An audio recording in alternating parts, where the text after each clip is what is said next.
नमस्कार, एक बार फिर से आप सभी का स्वागत है आपके अपने एजुकेशन चैनल पर। आज का हमारा टॉपिक है व्यंजना शब्द शक्ति। अभिधा व लक्षणा हम पढ़ चुके हैं। आज हम व्यंजना के बारे में पढ़ेंगे। आशा है ये दोनों शब्द शक्तियाँ आपको अच्छे से समझ में आ गई होंगी। तो आइए शुरू करते हैं व्यंजना शब्द शक्ति के बारे में।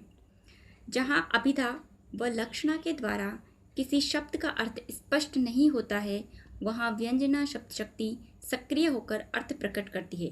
यानी जब हम किसी शब्द में अभिधा या लक्षणा के द्वारा अर्थ को समझ नहीं पाते हैं, तब वहाँ पर व्यंजना शब्द शक्ति के द्वारा हम उस अर्थ को समझ पाते हैं। तो वहाँ व्यंजना शब्द शक्ति होती है। किसी शब्द का छिपा हुआ अन्य अर्थ ज्ञात करना व्यंजना शब्द शक्ति कहलाती है। इसे हम एक उदाहरण ले लेते हैं। आम, जैसे कि आम का फल होता है, उसके बाहरी जो पीली आभा होती है उसी से हमें पता चलता है कि ये अंदर से पका हुआ है। तो इसी प्रकार से जो व्यंजना शब्द शक्ति होती है उसमें हम छिपा हुआ अन्य अर्थ ज्ञात करते हैं कि वाक्य में क्या अर्थ है। इसमें पाठक कल्पना शक्ति के आधार पर अर्थ ग्रहण करता है। यानी कि यहाँ पर जो भी सुनने वाला होगा या पढ़ने वाला होगा वो अपनी कल्पना शक्ति के आधार पर अन्य अर्थ ग्रहण करेगा, अनेक अर्थ ग्रहण करेगा। जैसे कि मैं कहूँ कि 10 बज चुके हैं, तो यहाँ पर 10 बजने का अर्थ हर व्यक्ति के लिए अलग अलग हो सकता है। किसी छात्र के लिए कोचिंग का अर्थ हो, किसी ऑफिस जाने वाले व्यक्ति के लिए उसके ऑफिस का समय हो, किसी गृहिणी के लिए उसके खाना बनाने का समय हो। तो इस तरह यहाँ पर कल्पना के आधार पर अर्थ ग्रहण करता है। अब बात करते हैं व्यंजना शब्द शक्ति के भेद की। इसके दो भेद हैं, शाब्दी व्यंजना और आर्थी व्यंजना। शाब्दी व्यंजना के भी दो भेद हैं, अभिधा मूला शाब्दी व्यंजना और लक्षणा मूला शाब्दी व्यंजना। अब देखते हैं कि शाब्दी व्यंजना क्या होती है। जब किसी एक शब्द में व्यंजना होती है तथा उस शब्द को बदल देने पर व्यंजना समाप्त हो जाती है, तो वहाँ होती है शाब्दी व्यंजना। यानी उस शब्द में जब हम अगर उसका पर्याय रखते हैं तो वो समाप्त हो जाएगी, तो वहाँ होती है शाब्दी व्यंजना। आर्थी व्यंजना, जब शब्दों के अर्थ में व्यंजना होती है तथा शब्दों को बदल देने पर भी, यानी उनके पर्याय रख देने पर भी व्यंजना बनी रहती है, वहाँ होती है आर्थी व्यंजना।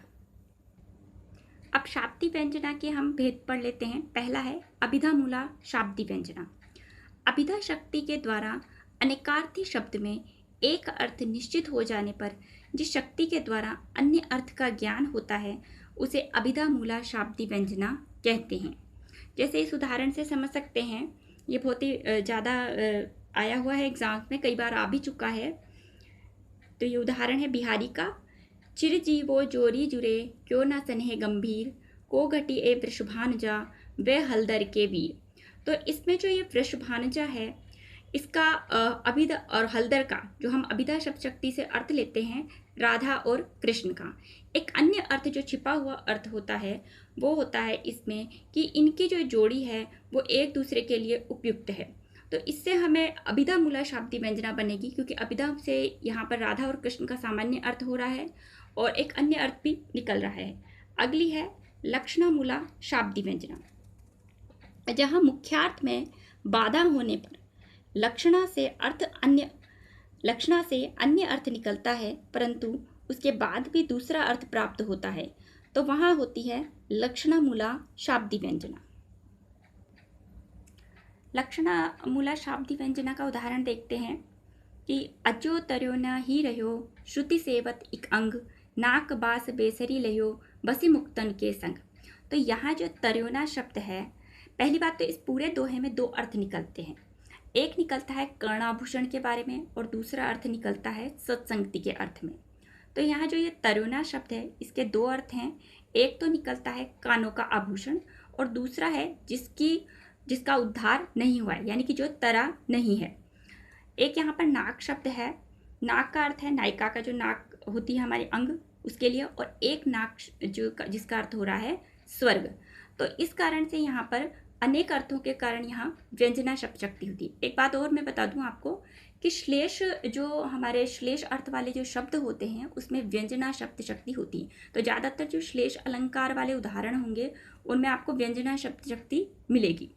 अगली हमारी शब्द शक्ति है आर्थी व्यंजना। इसका उदाहरण देखते हैं, क्योंकि हमने इसकी परिभाषा पहले पढ़ ली थी। इसका उदाहरण देखते हैं।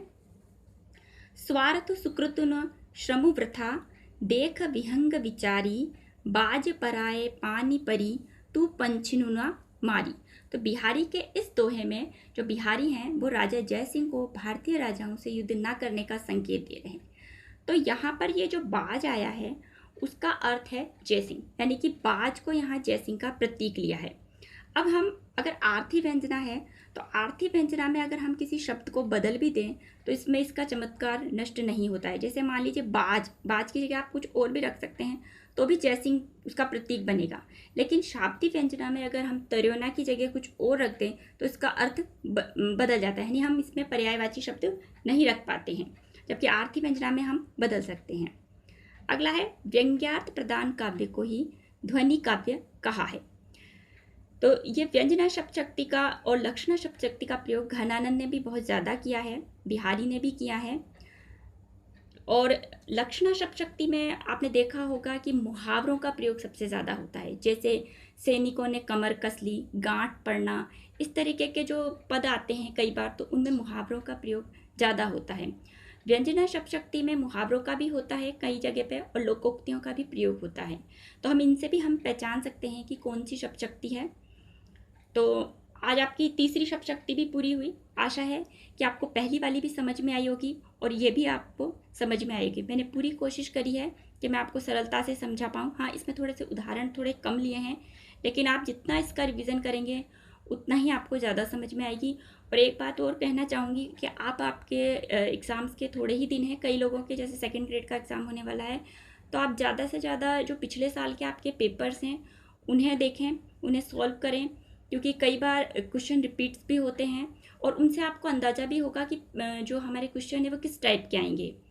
तो ये वीडियो आपको कैसा लगा ज़रूर बताइए और आपके चैनल को सब्सक्राइब करना ना भूलें। धन्यवाद।